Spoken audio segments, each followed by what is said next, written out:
everyone. Here we are on a beautiful, stunning day, and I am so full of agitation. It's just, can't even explain. My whole insides are like, and of course my mind goes immediately to, why are you agitated? What's going on? Why does that bother you? La la la la la. And the other day, I was given some very good advice on dealing with the emotions we don't like. And one of the things that she said was to not give it a why, to not try to figure out the reason, because the minute you give it a reason, you're attaching it to a story, when what's happening is just an emotion coming up. And if you just be present and allow the emotion to be, which is really, really tough for me, especially when I don't like it. So I'm trying to do that. I'm like sitting, and again, because my brain is just going, but maybe it was that, and maybe that person said that, and this must have to do with my sense of blah, blah, blah. And the whole psychology of the thing is just, my brain loves to do those things. But what she was saying is the important thing is to become extremely present, feel everything that's going on in your body, what this sensation causes, if the agitation. I feel like right now that I have like a million bugs like going in me, that this kind of, when you have like, you ate something nasty and it just stays with you. Now, I brush my teeth and everything, so that's not the situation right now. But it's exactly what I'm feeling. There's like all this gnarliness inside. And so I'm trying to sit with that and just feel the gnarliness and not make it about anything else. It's really, really tough, really tough. So anyway, that's what I'm doing, and I thought I'd share it on this beautiful day, and then I get agitated with myself for that too. I'm like, it's such a beautiful day and you're wasting it on being like this, but I need, I guess we need this too. So, not sure what it's all about. Anyway, I wanted to share that with you since I'm going through my own process, and maybe it can help. Who knows? Seeing how other people go through their craziness for absolutely no reason. I honestly have no reason to be going through this. As what I say last night, I was so grateful for everything that I have in my life, which I truly, truly am. But today, I feel the gnarliness anyway. So that's that. Have a great day. And go feel gnarly if you're feeling gnarly or agitated or whatever. Bye.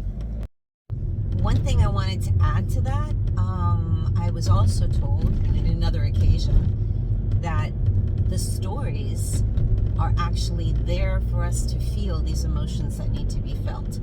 And these emotions could be maybe something from, many, many years ago, or maybe some inside feeling that we have about ourselves, and then something outside in the story actually triggers it.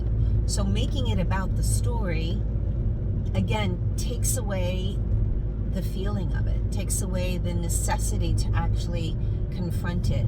Because they say that when you don't face the emotion, that when the thing comes up, whenever, something comes up in your life in an event, and you feel sadness, or you feel grief, or you feel agitation in this case, and if you don't feel it, or you suppress it and you push it away, it'll come up at another time, because your body needs to feel that. Just like your body needs to be able to feel pleasure and joy, it also needs to be able to feel and express the uglier word, the ones we don't like as much, the ones we tend to, think of as bad emotions. But there's nothing bad about them. It's just, they're just different. They just make us feel differently. So anyway, that was another little parenthesis that I just remembered in there. Bye. So basically, the gist of all of this reflection is that it's not the story feeding the emotion, but it's actually the emotion feeding the story. So I have an emotion, or my body feels that it needs to be expressing something which hasn't had an opportunity to express itself. And that energy that I'm putting out then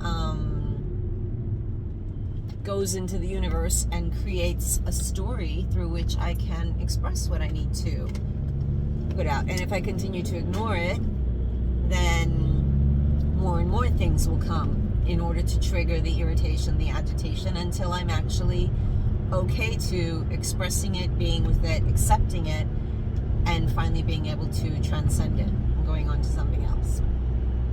So that's my wrap up of this whole thing this morning. Interesting. I like it. Have a great day.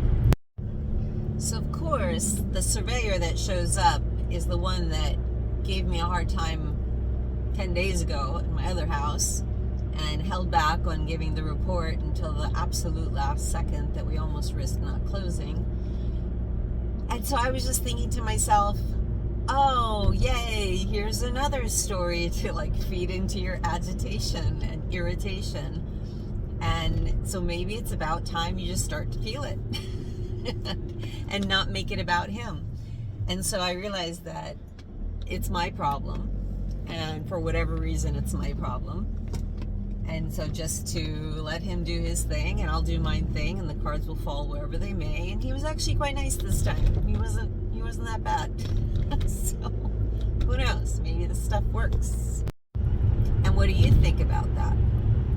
I would love to hear your feedback on it.